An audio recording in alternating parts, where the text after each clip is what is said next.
landasan penggunaan media pembelajaran. Untuk landasan filosofinya adalah penerapan teknologi tidak berarti dehumanisasi. Dehumanisasi itu adalah penindasan, semacam penindasan. Sebenarnya perbedaan pendapat tersebut tidak perlu muncul. Yang penting bagaimana pandangan guru terhadap siswa dalam proses pembelajarannya. Jika seorang guru tersebut menganggap siswanya sebagai anak manusia yang memiliki kepribadian, harga diri, dan motivasi, proses pembelajaran yang dilakukan akan tetap menggunakan pendekatan humanis. Selanjutnya adalah landasan psikologis. Kajian psikologis menyatakan bahwa anak akan lebih mudah mempelajari dan memahami pelajaran yang konkret ketimbang yang abstrak. Berkaitan dengan kontinum konkret atau abstrak dan kaitannya dengan penggunaan media pembelajaran.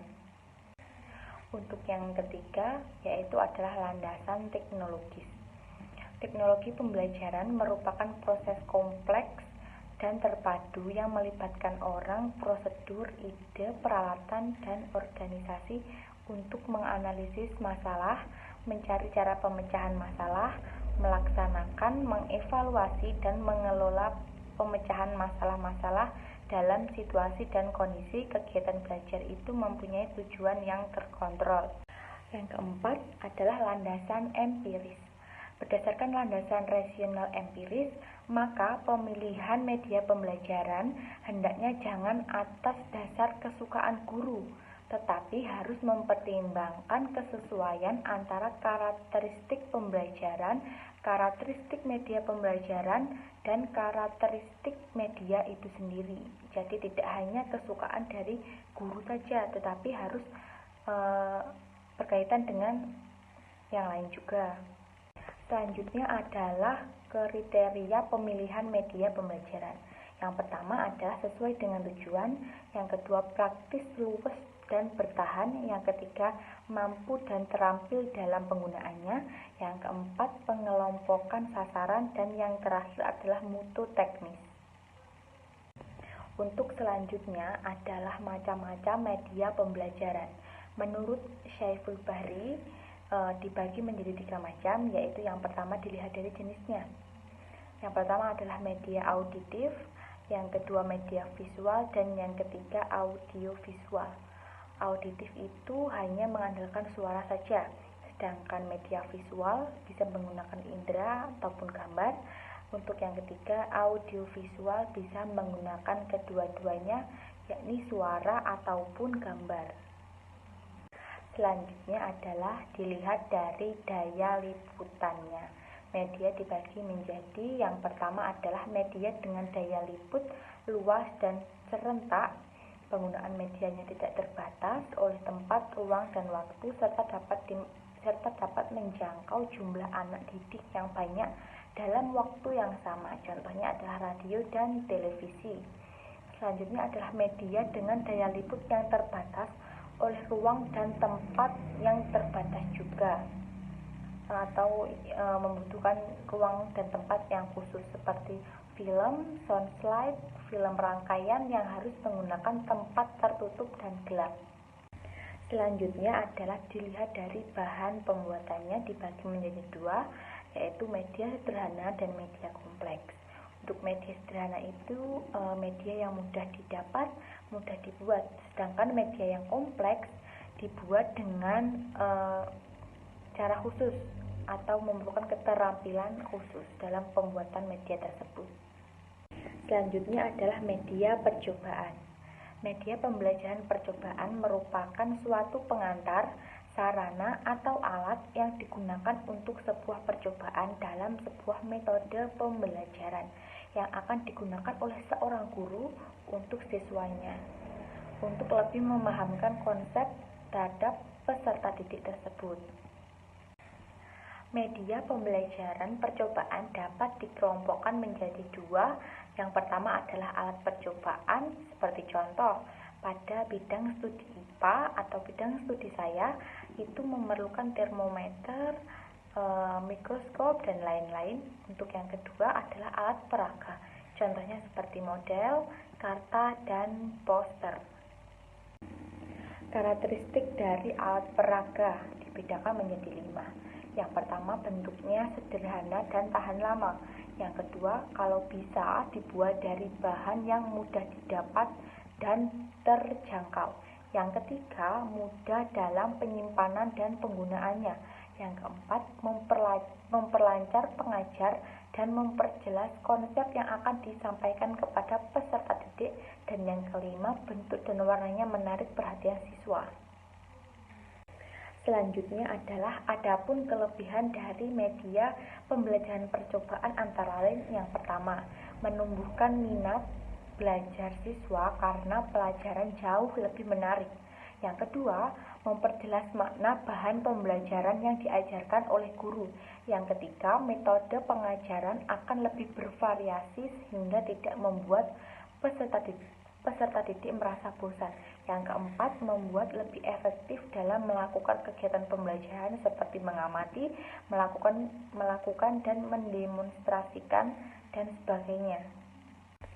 Selain terdapat kelebihan, juga pastinya terdapat kekurangan dari media pembelajaran percobaan ini.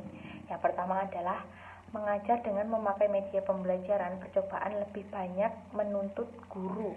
Jadi guru dituntut lebih aktif lagi atau lebih bervariasi lagi dalam pembelajarannya. Yang kedua adalah banyak waktu yang diperlukan untuk mempersiapkan dan melakukan percobaan dari media percobaan ini. Yang ketiga adalah memerlukan dana material yang lebih.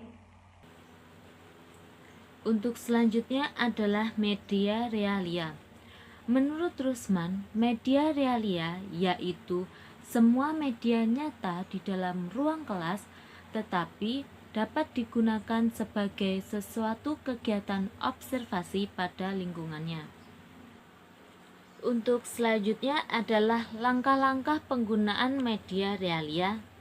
Yang pertama, menyediakan benda-benda nyata yang berhubungan dengan bahan ajar atau materi ajar, agar dapat dimanfaatkan di kelas dengan efisien. Kedua, menggunakan benda-benda nyata tersebut dalam proses pembelajaran di kelas. Siswa bisa dapat mendapatkan pengalaman langsung dari benda-benda tersebut. Ketiga, mengajak siswa mengamati secara langsung, kemudian bersama temannya bisa berdiskusi dari materi yang diajarkan tadi. Keempat, setelah mengamati dan berdiskusi dan dibimbing oleh guru, siswa dapat menyimpulkan materi yang diajarkan. Untuk selanjutnya adalah kelebihan dari media realia. Media realia memiliki kelebihan yang mudah didapat, yaitu maksudnya pada umumnya media realia dapat ditemui karena merupakan benda nyata di sekitar lingkungan kita. Kedua, memberikan informasi yang jelas dan akurat, mengingat benda realia merupakan benda yang nyata, maka penjelasan atau informasi yang berkaitan dengan benda tersebut menjadi jelas dan lebih akurat.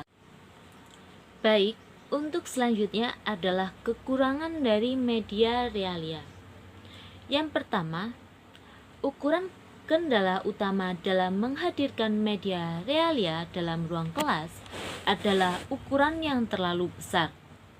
Apabila kegiatan belajar mengajar dilakukan dalam ruang kelas, media realia berukuran besar sulit dibawa ke ruang kelas. Untuk yang kedua, benda nyata yang berharga mahal. Benda-benda nyata yang harganya mahal tentunya sulit untuk digunakan sebagai media realia. Baik, untuk selanjutnya adalah media video. Media video merupakan media pembelajaran yang paling tepat dan akurat dalam menyampaikan pesan dan akan sangat membantu pemahaman peserta didik. Dengan adanya media video ini, peserta didik akan lebih paham dengan materi yang disampaikan pendidik melalui tayangan sebuah film yang diputarkan. Untuk selanjutnya adalah kelebihan dari media video. Yang pertama, video dapat memberikan pesan yang dapat diterima lebih merata oleh siswa. Kedua, video sangat bagus untuk menanamkan suatu proses. Ketiga, mengatasi keterbatasan ruang dan waktu, lebih realistis dan dapat diulang dan dihentikan sesuai kebutuhan. Serta keempat, memberikan kesan yang mendalam yang dapat mempengaruhi sikap siswa.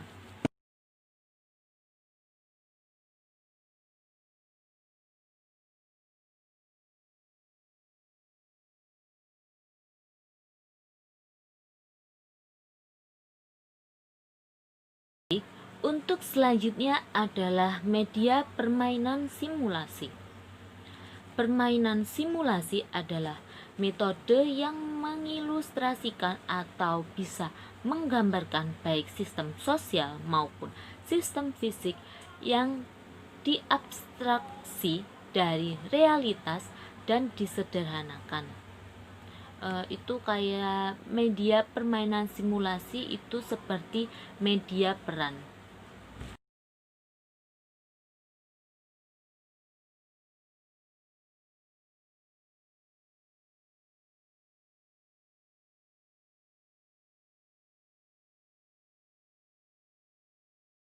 Selanjutnya, kelebihan dari permainan simulasi.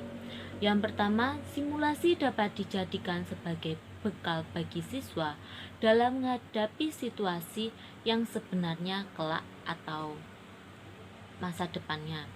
Untuk kedua, simulasi dapat mengembangkan kreativitas siswa karena melalui simulasi siswa diberi kesempatan untuk memainkan peran sesuai dengan topik yang disimulasikan. Ketiga, simulasi dapat memupuk keberanian dan kepercayaan diri pada siswa. Keempat, memperkaya pengetahuan, sikap, dan keterampilan yang diperlukan dalam menghadapi berbagai situasi sosial yang problematis. Untuk selanjutnya, kelemahan dari permainan simulasi. Yang pertama, pengalaman yang diperoleh melalui simulasi tidak selalu tepat dan sesuai dengan kenyataan di lapangan. Jadi bisa dinamakan tidak sesuai ekspektasi. Kedua, pengelolaan yang kurang baik. Ketiga, faktor psikologis seperti rasa malu dan takut sering mempengaruhi siswa dalam melakukan permainan simulasi ini. Untuk selanjutnya adalah media gambar. Model pembelajaran gambar atau yang biasa dinamakan dengan picture and picture merupakan sebuah model di mana guru menggunakan alat bantu atau media gambar untuk menerangkan sebuah materi atau memfasilitasi siswa untuk aktif belajar. Langkah-langkah pembelajaran menggunakan media gambar ini, yang pertama, guru menyampaikan kompetensi yang ingin dicapai terlebih dahulu. Kedua, menyajikan materi sebagai pengantar. Ketiga, guru menunjukkan atau memperhatikan gambar-gambar kegiatan yang berkaitan dengan materi. Keempat, guru menunjuk atau memanggil siswa secara bergantian.